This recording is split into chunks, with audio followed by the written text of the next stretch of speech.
هل أتى على الإنسان حين من الدهر لم يكن شيئا مذكورا هل أتى على الإنسان حين من الدهر لم يكن شيئا مذكورا মানুষের উপর দিয়ে কি এমন একটা সময়, এমন একটা যুগ, এমন একটা কাল কি অতিবাহিত হয় নাই যেই সময় আদম সন্তান মানুষ পৃথিবীর জমিনে উল্লেখযোগ্য কিছুই ছিল না। লাম ইয়াকুন শাইয়াম মাযকুরা, পৃথিবীর জমিনে সে কোনো উল্লেখযোগ্য কিছুই ছিল না। কিভাবে কি হলো? বাবা মায়ের আল্লাহ তাআলা বিবাহ বন্ধনের ব্যবস্থা করে দিলেন। বিবাহ বন্ধনের ব্যবস্থা হয়ে গেল।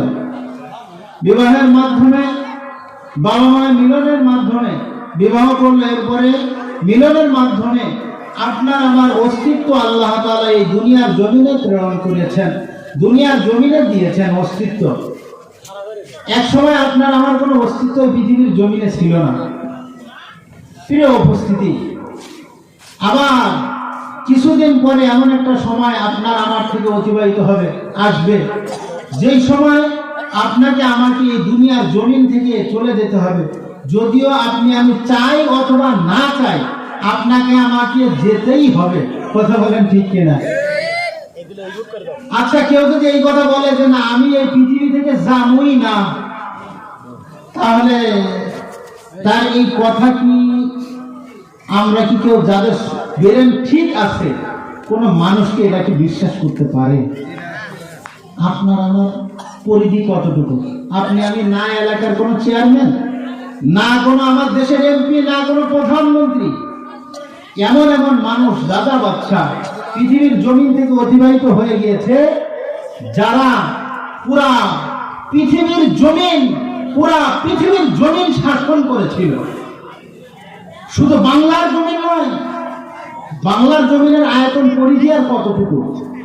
1,547,000 কম বেশি, এর থেকে আর একটু বেশি বর্গ কিলোমিটার। কিন্তু পুরা পৃথিবী যারা শাসন করেছে, এরকম বড় বড় 4 জন ব্যক্তি এই দুনিয়ার জমিন থেকে অতিবাহিত হয়ে গিয়েছে। এরা এমন এমন মানুষ ছিল, আল্লাহ তাআলা এদের ভিতরে 2 জন মুসলিম রেখেছিলেন, 2 জন অমুসলিম রেখেছিলেন। কোরআনের কারিমের ভিতরে আল্লাহ তাআলা এদের কথা বিবরণ দিয়েছেন। বাদশাহ জুলকারনাইনের নাম আপনারা শুনেছেন, অনেকেই শাহ সিকান্দার বলে। আরেকজন মুসলিম শাসক ছিলেন হযরতে জামানার পয়গম্বর সুলাইমান আলাইহিস সালাতু ওয়াস সালাম। তাহলে 2 জন মুসলিম, একজন হলো বাদশাহ জুলকারনাইন, আরেকজন হলো হযরতে সুলাইমান পয়গম্বর আলাইহিস সালাতু ওয়াস সালাম। সুলাইমান আলাইহিস সালামকে আল্লাহ তাআলা এত পরিমাণ পাওয়ার ক্ষমতা দিয়েছিলেন, বাতাসকে ওনার অনুগামী করে দিয়েছিলেন। তত্ত্বের উপরে উঠতেন, বাতাসকে বলতেন যে বাতাস আমাকে নিয়ে চলে যাও যেখানে মনে চায়, সাথে সাথে মুহূর্তের মাঝে জামানার পয়গম্বর সুলাইমান আলাইহিস সালামকে ওইখানে নিয়ে চলে যাইতেন। সুবহান। বাদশাহ জুলকারনাইন পৃথিবীর পূর্ব থেকে পশ্চিম পর্যন্ত সমগ্র পৃথিবী সফর করেছে, ভ্রমণ করেছিলেন। আল্লাহ তাআলা জুলকারনাইনকে পৃথিবীর জমিনে একটা মুজিজার ঘোড়া দান করেছিল। তাফসীরের ভিতরে এসেছে, ওই ঘোড়ার উপরে উঠে যদি একবার চাবুক মারতো, একবার চাবুক মারার কারণে সাথে সাথে 12,000 মাইল চলে যাইত। সুবহান।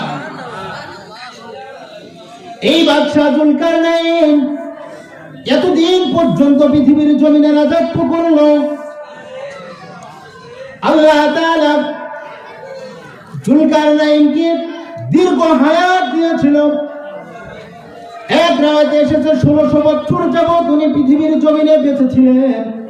কিন্তু বাদশাহ জুলকারনাইন যে সময় দুনিয়ার জমিন থেকে রওনা হয়ে যাবে, দুনিয়ার জমিন থেকে যে সময় রওনা হয়ে যায়, রওনা হওয়ার আগে পরিষদ বর্গকে ডাক দিয়ে বলেছে, হে আমার পরিষদ বর্গ যারা তোমরা আছো শুনে রাখো, আমার মৃত্যুর পরে কিন্তু আমার লাশকে যে সময় খাটিয়ার উপরে রাখবা, কাফনের ভিতর থেকে আমার দুইটা হাত বের করে দিবা।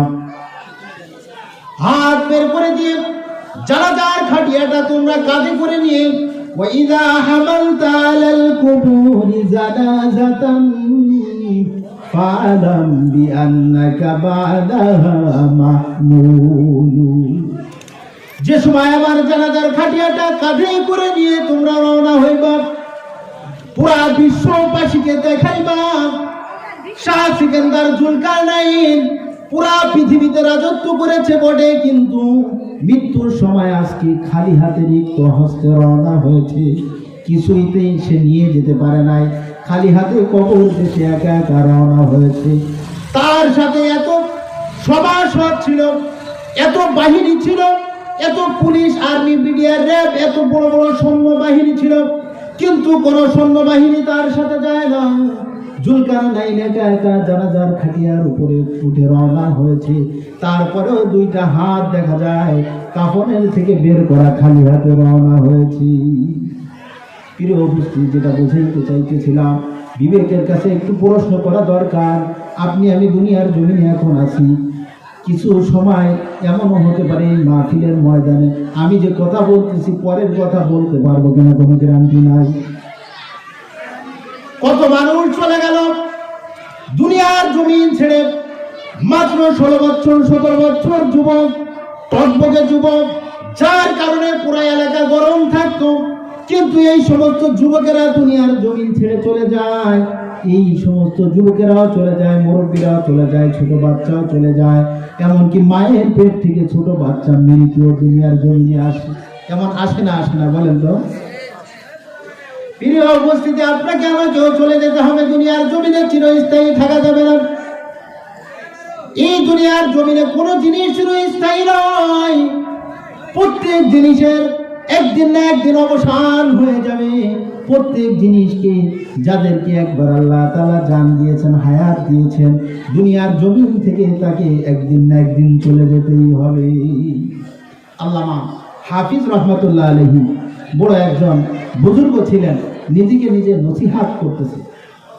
বৈষ্ণু হাফিজ বাতু গোয়াম কে গুলতাজা নমি মানাদ, अगर मानद सबे दीगर नमी मानाद।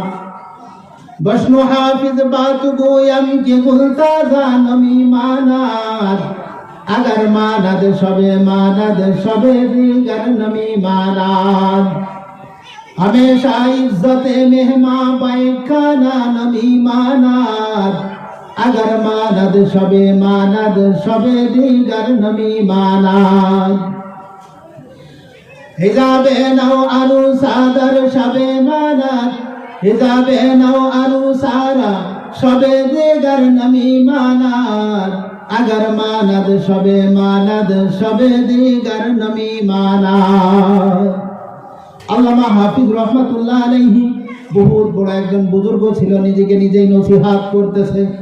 এ হাফিজ রে, শুনে রাখো, প্রত্যেক জিনিস যাকে আল্লাহ তাআলা জান দিয়েছেন তাকে তো চলে যেতেই হবে। তুমি কি দেখো না, গোলাজ গুলশান জুদা গস্তা তরু তাজা নমি মানাদ, अगर मानद सबे दीगर नमी मानाद।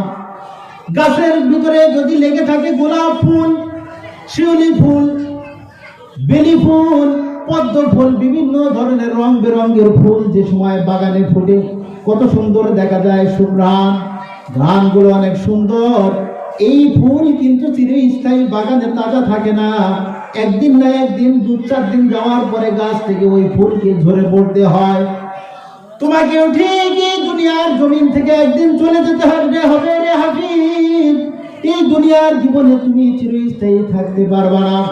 পরে উনি নিজেকে নিজে আবার নসিহত করে, হাফিজ শুনে রাখো, हमेशा इज्जत मेहमा बैखाना नमी मानाद, अगर मानद सबे दीगर नमी मानाद। হাফিজ তুমি শুনে রাখো, মেহমানের ইজ্জত কিন্তু সর্বদা 1 বছর 2 বছর 5 বছর সারা জীবন মেহমানের ইজ্জত কিন্তু বাকি থাকে না। যদিও থাকে সীমিত কয়েকদিন, এরপরে আবার কিন্তু মেহমানের ইজ্জত শেষ হয়ে যায়। সর্বদা কি মেহমানের ইজ্জত কি থাকে নাকি? আপনারা আমার কথা বুঝতেছেন? পৃথিবীর জমিনে সব থেকে আদরের জায়গা, মহব্বতের জায়গা হলো শ্বশুর বাড়ি, নাকি কি মনে হয় আপনাদের? আপনারা আমার কথা বুঝতেছেন? নাকি জামাই আসলে আপনারা আদর করেন না? আদর করেন? জামাই যারা আছে এরা যদি শুনে তাহলে কিন্তু আপনাদের খবর আছে। তাহলে জামাইকে তো সকলেই আদর করে। পৃথিবীর জমিনে জামাইকে সব থেকে মানুষ, যত শ্রেণীর মানুষকে আদর যত মেহমানদারি করে সব থেকে উত্তম, এর ভিতরে এক শ্রেণীর মানুষ হলো জামাই যারা আছে। নতুন জামাই হঠাৎ করে মনে করেন আপনাদের এলাকায় মাহফিল শুনতে আসছে, শ্বশুরবাড়ি ফোন টোন দেয় নাই, রাতের বেলা রাত 12টা বেজে গেছে, মাহফিল শেষ হয়েছে মনে করেন রাত 1টা বা 2টা বাজে। ওই সময় দরজা যায়, নক করছে, আম্মা বাড়িতে আছেন নাকি? আম্মা, জি। কে রে? বাবা তুমি আব্দুল্লাহ, তুমি আসছো? আরে তুমি একটু ফোন দিতে পারতাম।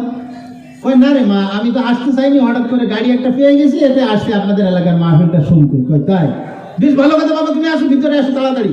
শাশুড়ি আমার তেমন তো রান্না বাড়া ওইভাবে ছিল না, কিন্তু মাহফিল, মেহমান আসবে এই জন্য অনেক গরুর গোশ, মুরগির গোশ, বিভিন্ন কিছু রান্না করছে, কিছু তরকারি আছে। তাড়াতাড়ি জামাই আসছে, খাটের উপরে নতুন বিছানা চাদর বিছায় দিছে, একটু বডি স্প্রে, কি কয় রুম স্প্রে, ফসফস একটু মেরে দিছে। রুমটা ওয়াহ কি গ্রাম ভরপুর হয়ে গেছে। জামাই তো খুব খুশি, কয় দেন আমার শাশুড়ি তো ভালোই, মোটামুটি অনেক সুন্দর আদর করতেছে। এরপরে পরের দিন সকালে, রাতের বেলা যা ছিল খাইতে দিচ্ছে, পরের দিন সকালে আবার গরুর গোশ, মুরগির গোশ, এরপরে আপনার ছোট মাছ ভুনা, মাছ ফ্রাই, দধি এরকম দিছে। দেওয়ার পরে জামাই এবার মনে মনে কইতেছে অনেকদিন পরে আসলাম, শ্বশুরবাড়িতে ভালোই আপ্যায়ন চলতেছে, আর যাওয়ার দরকার নেই, আরেকদিন থেকেই যায়। পরের দিন রাতের বেলা, ওই দিন রাতের বেলা আসে। এখন শাশুড়ি মোটামুটি যাই ছিল দেশি মুরগি, এটা জবাই করে দিয়ে দিছে, পুকুর থেকে মাছ উঠাইছে। এরপরে মোটামুটি ইলিশ মাছ যাই হোক রান্না বাড়া করে জামাইকে খাইতে দিছে। পরের দিন শ্বশুরের কাছে শাশুড়ি আবার লিস্টি ধরাই দিছে, কিরে জামাই তো এখনো যায় না, তুমি তাড়াতাড়ি বাজারে যাও, বাজারে যায়া তুমি যায়া বাজার করে নিয়ে আসো, জামাইকে খাইতে দিতে হবে। শ্বশুর আর কোনো তেমন কোনো কথাবার্তা নেই, বাজারে যায় গরুর গোশ আবার সবকিছু নিয়ে আসে। জামাই কইতেছে মেহমানদের তো মাঝে একটু কম হয়ে গেছিল, পরপর তো আবার বাড়তেছে দেখা যায়, তাহলে আজকে আর যাওয়ার দরকার নেই, পরের দিন যাবো। এখন ওই দিন খাইতে থাকছে। পরের দিন আবার যে সময় শাশুড়ি শ্বশুরের কাছে বাজারে ব্যাগ ধরাই দিছে, দেওয়ার পরে বাজারের ব্যাগ যে সময় ধরে দিয়ে শ্বশুর এবার রাগ করে, হ্যাঁ আমার বন্ধে ক্ষেতের ভিতরে কামলা রয়েছে 20টা কামলা, এদের সন্ধ্যার সময় কামলার বিল দিতে হবে 12,000 টাকা, বাজারে যাবো, আমার কি টাকা পয়সা আছে, তুমি কি বোঝো না? শাশুড়ি এদিক বলতে যাই, তুমি বোঝো না নতুন জামাই আসছে, জামাইয়ের সাথে কি এটা করা যায়, তাড়াতাড়ি যাই বাজার করে নিয়ে আসবে। শ্বশুর যাই হোক ওই দিন মুখ টুক সাফ করে যাই হোক গেছে গা, যাই বাজার করে নিয়ে আসছে। ওই দিন রাতের খাওয়া শেষ। পরের দিন উনি জামাই বেটা বাথরুমে যায়, শুকে শুকে বাথরুম করতেছে, আর ওয়ালের গায়ে লাগতেছে শ্বশুর বাড়ি মধুর হাড়ি, এই বাড়ি কি, এই খাওয়ান কি আমি ভুলিতে পারি, এমন ভাবে লিখতেছে, লিখে থুয়ে আসছে। এখন একটু পরে পুরো সুমন্দি গেছে আপনার বাথরুমে, যাওয়ার পরে ওই লাইনটা লেখার পরে দেখছে ওই লাইন লেখা, নিচে যায় লেখছে আমার শ্বশুর বাড়ি মধুর হাড়ি, 3 দিন পরে ঝাড়ুর বাড়ি। কথা বুঝছেন? জামাই বলতেছে যে পরপর আস্তে আস্তে পরের দিন সকালবেলা দিয়ে দিছে পুরা ডাউলের পানি আর আলু ভর্তা। তেমন ওইভাবে উন্নত কোনো খাবার নেই। এখন জামাই এবার বলতেছে আর থাকা যাবে না, চলে যেতে হবে। তো আমি যেটা বোঝাইতে চাইতেছিলাম, আল্লামা হাফিজ রহমতুল্লাহ আলাইহি নিজেকে নিজে নসিহাত করে বলতেছে, হাফিজ শোনো, हमेशा इज्जत मेहमा बायखाना नमी मानाद, अगर मानद सबे दिगर नमी मानाद।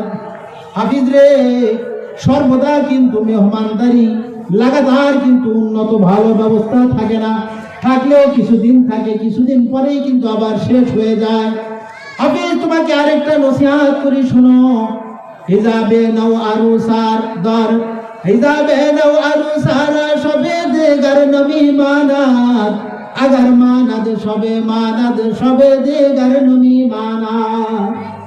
প্রথম যে সময় বর আর কনেকে যে সময় বিবাহ দেওয়া হয়, যারা বিবাহ করেছেন ভালো করে বুঝবেন, আর যারা বিবাহ করেন নাই মনে মনে মজা নিতে থাকেন যে এই কাহিনীগুলো হয়। বিবাহের পরে প্রথম রাত্রে আপনি আপনার স্ত্রীর কাছে যেই সময় গিয়েছিলেন, ওই সময় আপনার ভিতরে আর স্ত্রীর মাঝে যে একটা লজ্জা কাজ করেছিল, ওই লজ্জাটা কি 3-4 দিন পরে কি আর ছিল নাকি? আমার কথা বোঝেন না? যারা বিবাহ করেছেন কমসে কম এটা তো বলেন, এই লজ্জাটা কি 3-4 দিন পরে কি আর ওইভাবে ছিল? ময়দানে যারা আছেন আমার কথা বুঝতেছেন না, একটু আওয়াজ করে বলেন, এই লজ্জাটা কি 3-4 দিন পরে ছিল? ছিল না। 3-4 দিন পরে আস্তে আস্তে শেষ হয়ে গেল। এমন একটা সময় চলে আসবে যে এই লজ্জাটা 3-4 দিন পরে আর থাকবে না, আস্তে আস্তে ঠিক শেষ হয়ে যাবে। আল্লামা হাফিজ রহমতুল্লাহ আলাইহি বলতেছে, রে হাফিজ দেখো, দুনিয়ার জমিনে এত উন্নত ব্যবস্থা, উন্নত জিনিস, স্বামী স্ত্রী সব থেকে কাছের মানুষ, এত লজ্জা থাকে প্রথমে, কিন্তু এই লজ্জাটা কিছুদিন পরে আর থাকে না। তোমার এমন একটা সময় আসবে, এই দুনিয়ার জমিনে তুমি এখন আসো, তোমার এত পাহাড়, তোমার এত শক্তি, খাল বিল নদী নালা যা আছে উঁচু নিচু সব তুমি সমান করে ফেলো, কিন্তু এমন একটা সময় তোমার আসবে, আল্লাহ তাআলা বলেছেন, সুম্মা লিতাকুনু শুয়ুখা, তোমার হায়াত যদি দীর্ঘ হয়, লম্বা হয়ে থাকে, একবারে বিরুদ্ধ করে তোমার দুনিয়ার জমিন থেকে নিয়ে যাওয়া, আপনাকে আমাকে চলে যেতে হবে। এর থেকেই আমাদের নসিহত গ্রহণ করা দরকার যে দুনিয়ার জমিনে জিন্দেগিতে চিরস্থায়ী থাকা যাবে না। সম্মানিত উপস্থিতি, মহান রব্বুল আলামিন আগেই ঘোষণা দিয়েছেন যে কিয়ামত নিশ্চিত হবেই, এর ভিতরে কোনো সন্দেহ নেই। তো মহান রব্বুল আলামিন পবিত্র কোরআনুল কারীমে 114টি সূরা অবতীর্ণ করেছে। এর ভিতরে আমি আপনাদের সম্মুখে 31 নম্বর সূরাতুল লুকমানের 34 নম্বর আয়াতে কারিমা তেলাওয়াত করেছিলাম। এখানে মহান রব্বুল আলামিন বিবরণ দিয়েছেন, ইন্নাল্লাহা ইনদাহু ইলমুস সাআতি ওয়া ইউনাজ্জিলুল গায়সা ওয়া ইয়ালামু মা ফিল আরহাম ويعلم ما في الأرحام وما تدري نفس ماذا تكسب غدا وما تدري نفس بأي أرض تموت إن الله عليم خبير। মহান রব্বুল আলামিন এখানে বিবরণ দিয়েছেন যে কিয়ামত তো নিশ্চিত হবেই, তবে এই কিয়ামতের নিশ্চিত জ্ঞান কাউকে দেওয়া হয়নি। আল্লাহ তাআলা সূরাতুল কাহাফের ভিতরেও এই ব্যাপারে ইশারা দিয়েছেন, এই ব্যাপারে আল্লাহ তাআলা আয়াতে কারিমা সরাসরি অবতীর্ণ করেছেন। একবার মক্কার মুশরিকরা ইহুদিদের থেকে কিছু প্রশ্ন শিখে এসেছিল, 3টা প্রশ্ন। এর ভিতরে একটা প্রশ্ন ছিল কিয়ামত কোন সময় হবে, আল্লাহ রাসূল যদি সত্য নবী হয় বলতে পারবে। আরেকটা প্রশ্ন ছিল জুলকারনাইন বাদশা কে ছিল। আরেকটা প্রশ্ন ছিল রূহ কি জিনিস। তো যাই হোক, ওই দিকে আমি আলোচনায় যাচ্ছি না, শুরুতে কিছু কথা বলা হয়েছে। তো এরই ধারাবাহিকতায় যে কথা বলতেছিলাম যে মহান রব্বুল আলামিন এটা বিবরণ দিয়েছেন যে কিয়ামতের নিশ্চিত জ্ঞান একমাত্র আল্লাহ ব্যতীত অন্য কারোর কাছে নাই। কিয়ামতের নিশ্চিত জ্ঞান কার কাছে বলেন তো ভাই? আল্লাহ তাআলার কাছে। তো যাই হোক, যে কথা বলতেছিলাম, কিয়ামতের নিশ্চিত জ্ঞান, সুনিশ্চিত জ্ঞান একমাত্র আল্লাহ তাআলার কাছে কাউকে দেওয়া হয়নি। মক্কার জমিনের মুশরিকরা বিভিন্ন সময় বিভিন্ন ভাবে ওরা আলোচনা করত, যেটা আল্লাহ তাআলা পবিত্র কোরআনুল কারীমের 30 নম্বর পারার 1ম নম্বর সূরাতুন নাবার ভিতরে বিবরণ দিয়েছেন। এখানে আল্লাহ তাআলা বিবরণ দিয়েছেন, আম্মা ইয়াতাসাআলুন আনিন নাবাইল আযীম, আম্মা ইয়াতাসাআলুন আনিন নাবাইল আযীম। এখানে মহান রব্বুল আলামিন বিবরণ দিয়েছেন যে কাফেররা নিজেরা পরস্পরের মাঝে আলোচনা করতে থাকে, কথাবার্তা বলতে থাকে, বাকবিতণ্ডা করতে থাকে মহাসংবাদ সম্পর্কে, যেই ব্যাপারে তারা নিজেরা নিজেদের মাঝে মতানৈক্যের ভিতরে পড়ে আছে। আল্লাযী হুম ফীহি মুখতালিফুন। তো আল্লাহ তাআলা বলতেছেন এরপরে, কাল্লা সায়ালামুন সুম্মা কাল্লা সায়ালামুন, অচিরেই তারা জানতে পারবে, অবশ্যই অচিরেই তারা জানবে। এমন একটা সময় তাদের মাঝে চলে আসবে যে কিয়ামত কায়েম হয়ে যাবে। তো যাই হোক, যে কথা বলতেছিলাম, কিয়ামতের সুনিশ্চিত জ্ঞান একমাত্র কার কাছে বলেন তো? কার কাছে? কার কাছে? কিয়ামতের সুনিশ্চিত জ্ঞান হলো একমাত্র আল্লাহ তাআলার কাছে। তবে আল্লাহ তাআলা কিছু নিদর্শন আল্লাহর হাবিব সাল্লাল্লাহু আলাইহি সাল্লামকে জানিয়ে দিয়েছেন। লম্বা হাদিস হযরত ওমর ইবনে খাত্তাব রাদিয়াল্লাহু তাআলা আনহু থেকে বর্ণিত, বুখারীর ভিতরে এসেছে, মুসলিম শরীফের 8 নম্বর হাদিস এখানে বর্ণিত হয়েছে। হযরত ওমর ইবনে খাত্তাব রাদিয়াল্লাহু তাআলা আনহু হাদিস বিবরণ দিতেছেন। উনি বলেন, একবার আমরা আল্লাহর নবী সাল্লাল্লাহু আলাইহি সাল্লামের দরবারে বসা ছিলাম। যাতা ইয়াউমিন ইতলা আলাইনা রাজুলুন বায়াদুস সিয়াবি শাদীদুন সাওয়াদিশ শারি লা ইউরা আলাইহি আসারুস সাফ। আমরা একদিন আল্লাহর নবীর দরবারে সাহাবা আজমাইন সকলেই বসা আছি, এমত অবস্থায় দেখলাম একজন আগন্তুক এসে উপস্থিত হয়ে গেল।